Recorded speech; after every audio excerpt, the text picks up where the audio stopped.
Hi there, this is Lucy King. Before we start, I want to make a quick request to rate, follow, and subscribe to Making Contact wherever you're listening.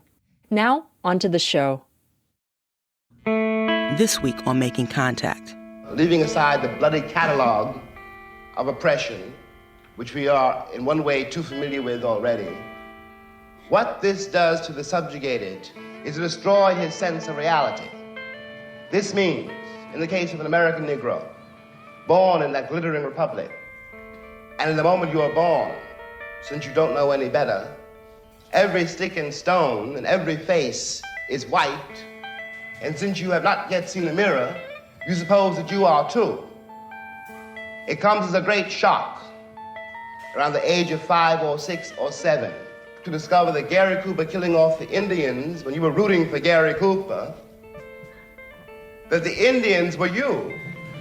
It comes as a great shock to discover that the country, which is your birthplace and to which you owe your life and your identity, has not in its whole system of reality evolved any place for you. That's activist, public intellectual, and writer James Baldwin. Today on Making Contact, you'll hear excerpts from the Oscar-nominated documentary, I Am Not Your Negro. Inspired by an unfinished manuscript, Remember This House, that Baldwin was working on at the time of his death in 1987, about the lives of Martin Luther King Jr., Malcolm X, and Medgar Evers. The film, directed by Raoul Peck and narrated by Samuel L. Jackson, provides a platform to revisit Baldwin's brilliance as a public thinker and delve into Baldwin's analysis of Black life in America and the individuals who helped shape his views.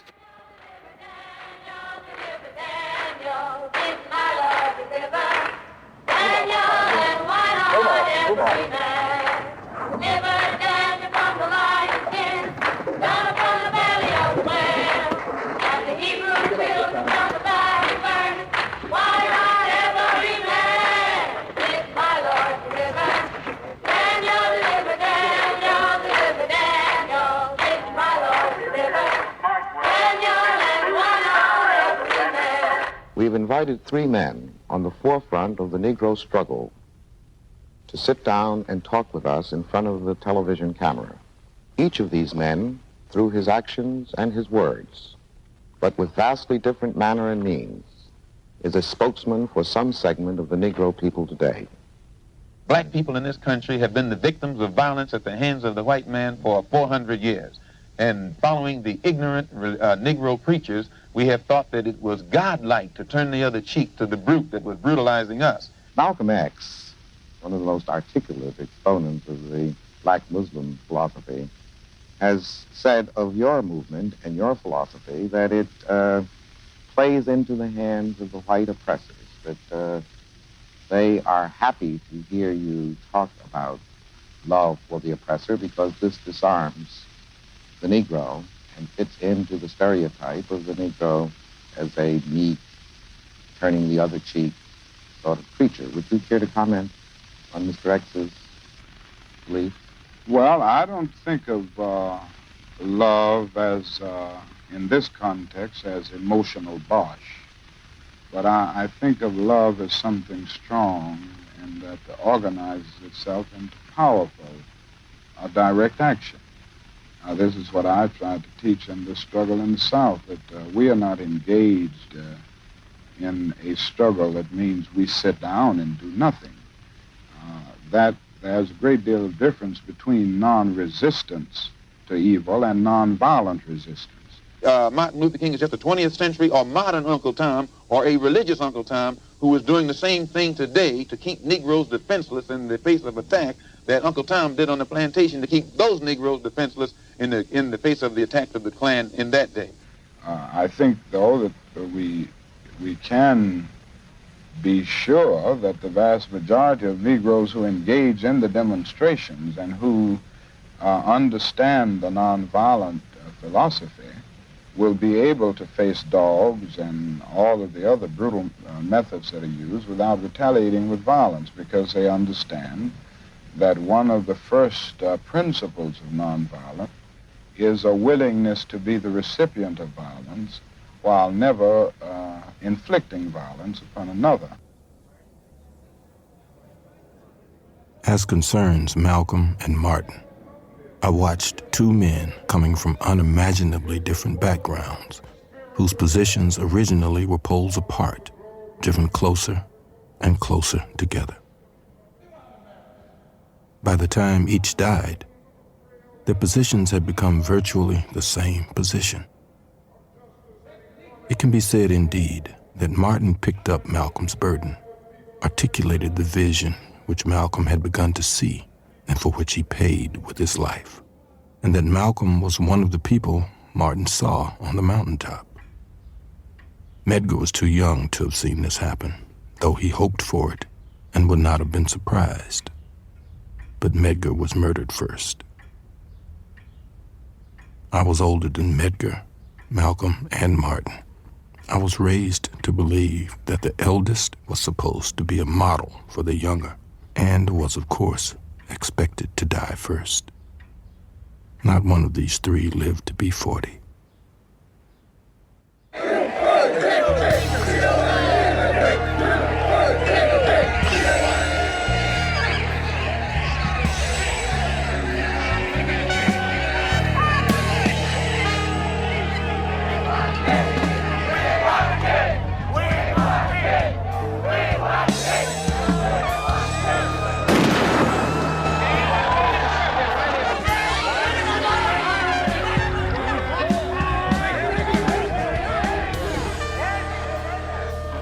We need an organization that no one downtown loves. We need one that's ready and willing to take action, any kind of action, by any means necessary. When Malcolm talks, or one of the ministers talk, they articulate for all the Negro people who hear them, who listen to them, they articulate their suffering, the suffering which has been in this country so long denied. That's Malcolm's great authority over any of his audiences. He corroborates their reality. He tells them that they really exist, you know?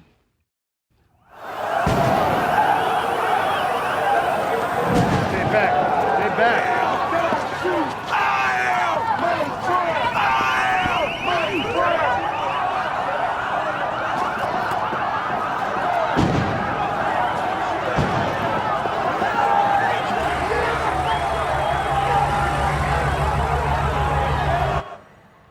And there are days, this is one of them,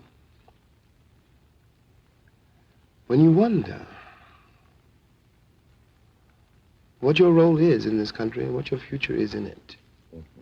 How precisely you're going to reconcile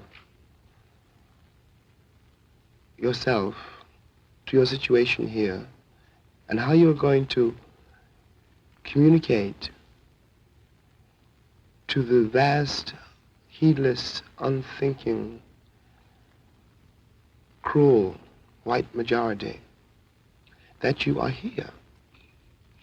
I'm terrified at the moral apathy, the death of the heart, which is happening in my country. These people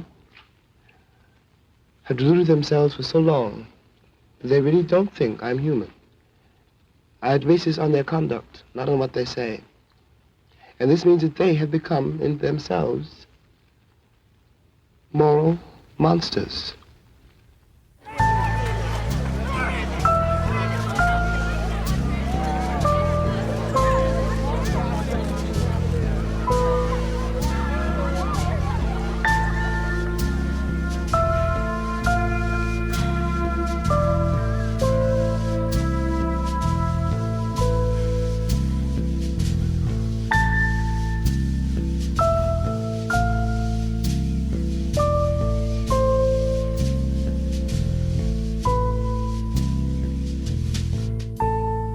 Most of the white Americans I've ever encountered, really, you know, had a Negro friend or a Negro maid or somebody in high school, but they never, you know, or rarely, after school was over or whatever, you know, came to my kitchen. You know, we were segregated from the schoolhouse door. Therefore, he doesn't know, he really does not know what it was like for me to leave my house, you know, leave the school and go back to Harlem. He doesn't know how Negroes live, and it comes as a great surprise. to the Kennedy brothers, and to everybody else in the country. I'm certain, again, that like most white Americans I have encountered, they have I'm sure they have nothing whatever against Negroes. That's really not the question. The question is really a kind of apathy and ignorance, which is a price to be paid for segregation. That's what segregation means.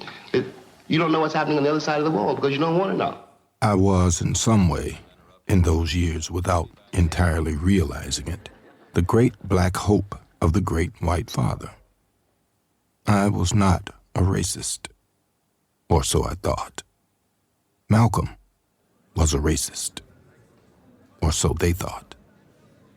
In fact, we were simply trapped in the same situation. Well, you tell that to my boy tonight when you put him to sleep on the living room couch. And you tell it to him in the morning when his mother goes out of here to take care of somebody else's kids. And tell it to me when we want some curtains or some drapes and you sneak out of here and go work in somebody's kitchen.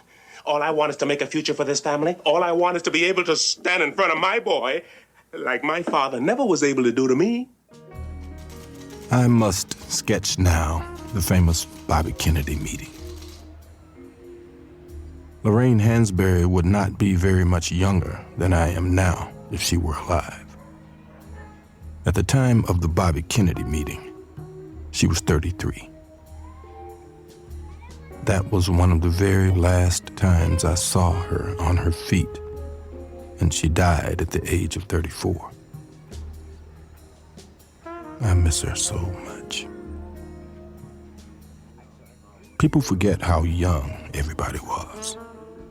Bobby Kennedy, for another quite different example, was 38. We wanted him to tell his brother, the president, to personally escort to school on that day or the day after a small black girl already scheduled to enter Deep South School. That way, we said, it will be clear that whoever spits on that child will be spitting on the nation. He didn't understand this either. It would be, he said, a meaningless moral gesture. We would like, said Lorraine, from you a moral commitment. He looked insulted, seemed to feel that he'd been wasting his time. Well, Lorraine sat still, watching all the while. She looked at Bobby Kennedy, who perhaps for the first time looked at her. But I'm very worried, she said, about the state of the civilization which produced that photograph of the white cop standing on that Negro woman's neck in Birmingham. Then she smiled, and I am glad that she was not smiling at me. Goodbye, Mr. Attorney General, she said, and turned and walked out of the room.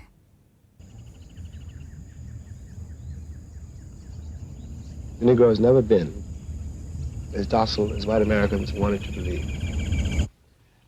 That was a myth. We were not singing and dancing down the levee. We were trying to keep alive. We were trying to survive a very brutal system. The Negro has never been happy in his place.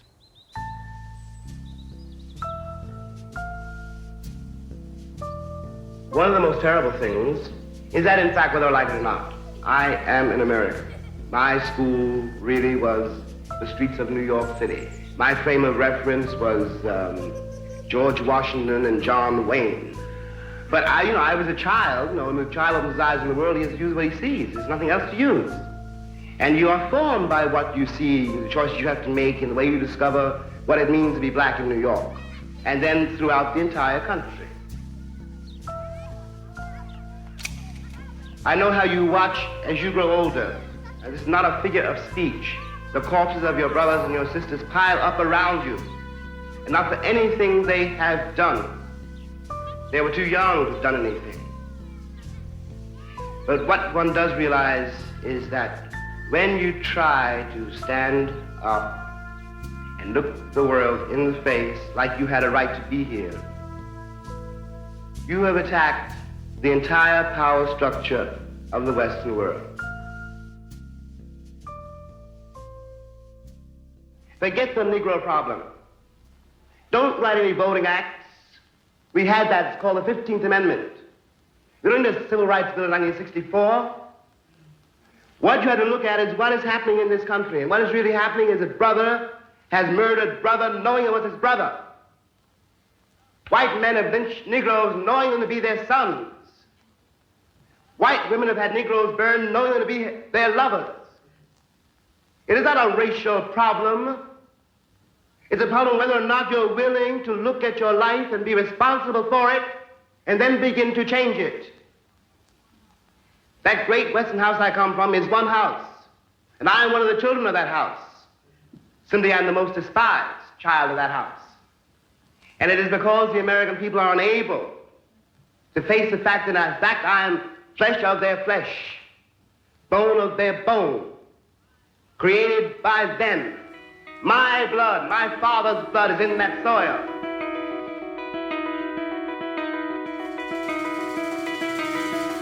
That's the voice of James Baldwin, and the film is I Am Not Your Negro. You're listening to Making Contact. To hear this entire program and others, check out our website at radioproject.org. Subscribe to our podcast, sign up for Making Contact updates, take our survey, or join the conversation on Facebook or Twitter.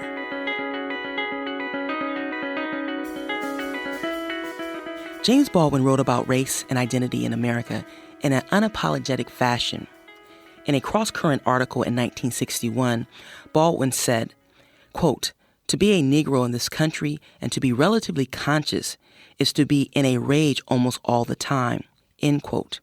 And that poignant snapshot of Black life in America still rings true some 56 years later. Baldwin's ability to articulate the realities of Black life in all forms was prophetic in nature, revealing the dark and ugly truths about racism in America. Here's Samuel L. Jackson's narration of Baldwin's words regarding the desexualization of Black men in America. I'm Chiquita Banana, I'm here to say I am the top banana. In spite of the fabulous myths proliferating in this country concerning the sexuality of Black people, Black men are still used in the popular culture as though they had no sexual equipment at all. Sidney Poitier, as a Black artist and a man, is also up against the infantile, furtive sexuality of this country. Both he and Harry Belafonte, for example, are sex symbols, though no one dares admit that, still less to use them as any of the Hollywood he-men are used. Black people have been robbed of everything in this country, and they don't want to be robbed of their artists.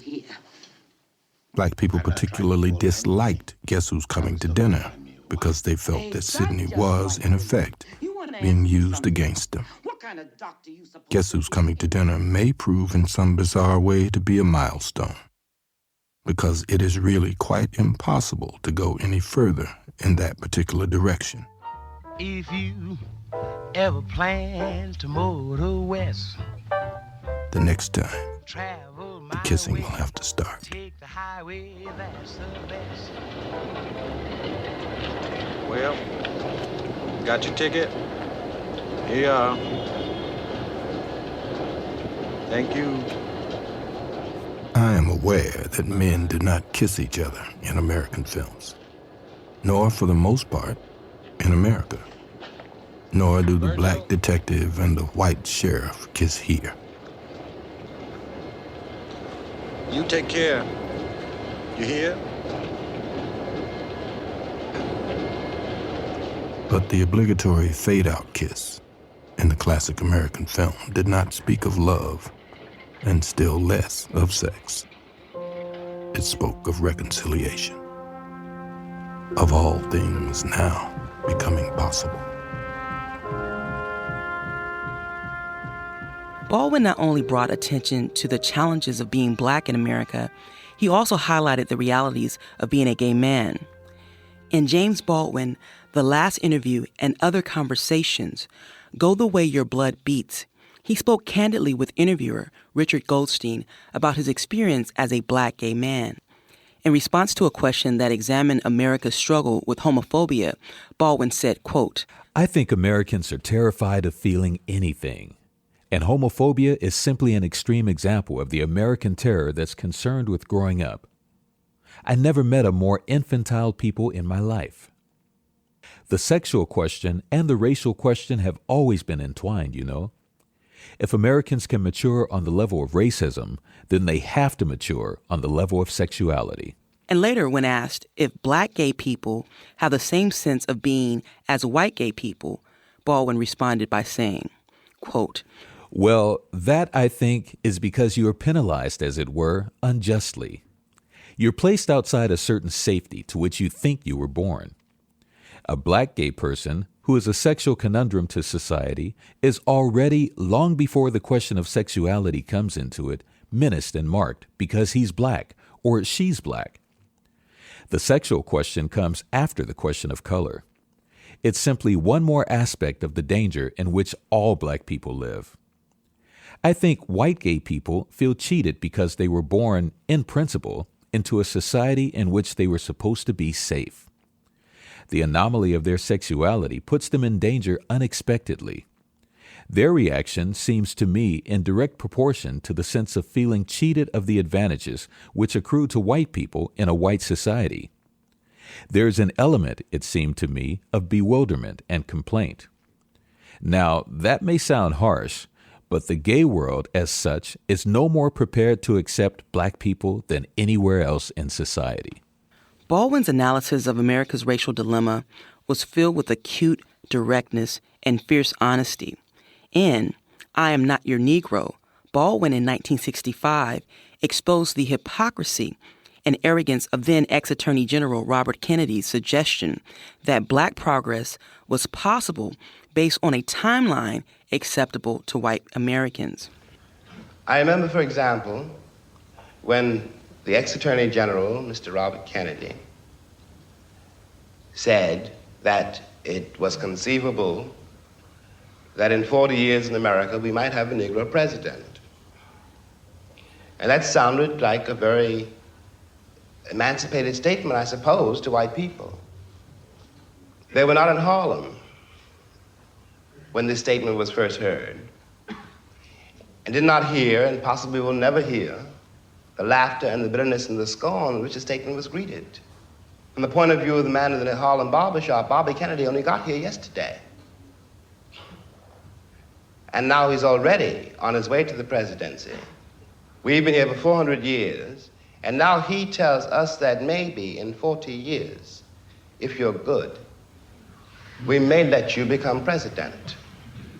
It was a dream, just a dream I had on my mind. It was a dream, just a dream I had on my mind.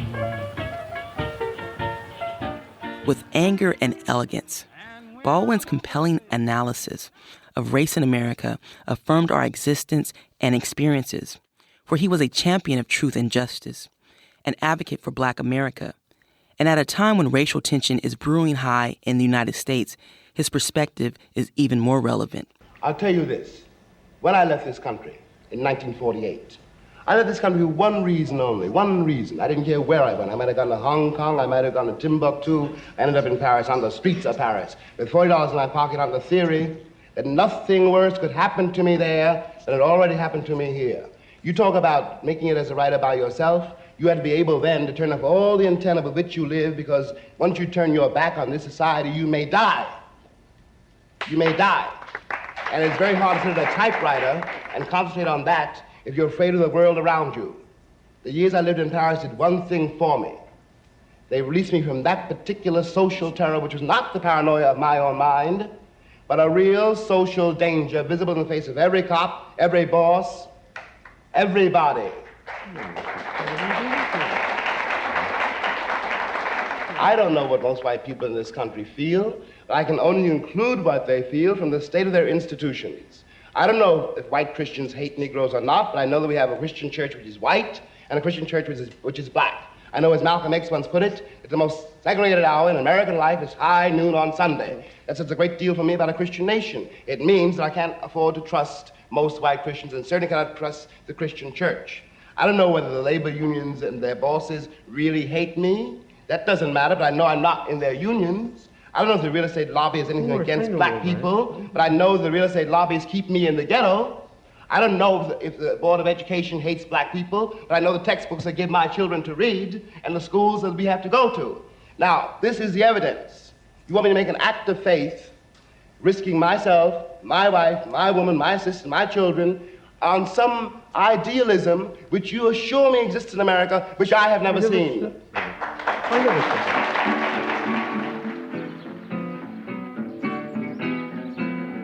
All of the Western nations have been caught in a lie. The lie of their pretended humanism.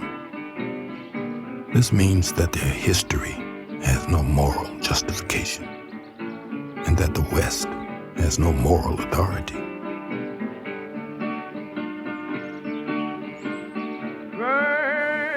Vile as I am, states one of the characters in Dostoevsky's The Idiot, I don't believe in the wagons that bring bread to humanity. For the wagons that bring bread to humanity may coldly exclude a considerable part of humanity from enjoying what is brought. For a very long time, America prospered. This prosperity cost millions of people their lives. Now, not even the people who are the most spectacular recipients of the benefits of this prosperity are able to endure these benefits. They can neither understand them nor do without them. Above all, they cannot imagine the price paid by their victims or subjects for this way of life, and so they cannot afford to know why the victims are revolting.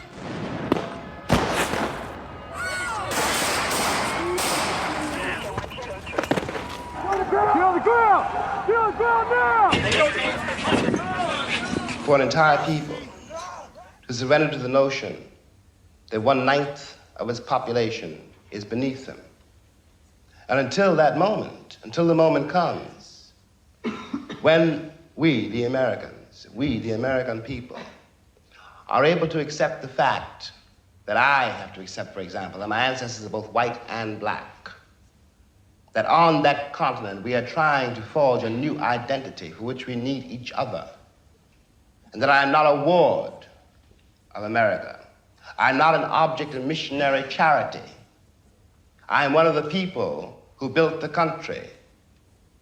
Until this moment, there is scarcely any hope for the American dream, because the people who are denied participation in it, by their very presence, will wreck it.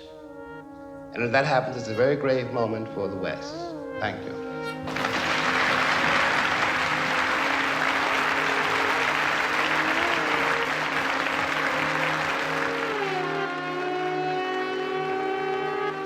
Special thanks to director Raoul Peck, Magnolia Pictures, and Amazon Studios.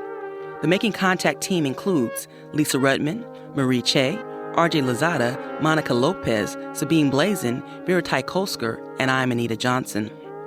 Listen to us on iTunes and rate us so others may easily find us. Please tell us what you think on Facebook or Twitter. Don't miss our news. Sign up for our updates at our website at radioproject.org. Thanks for listening.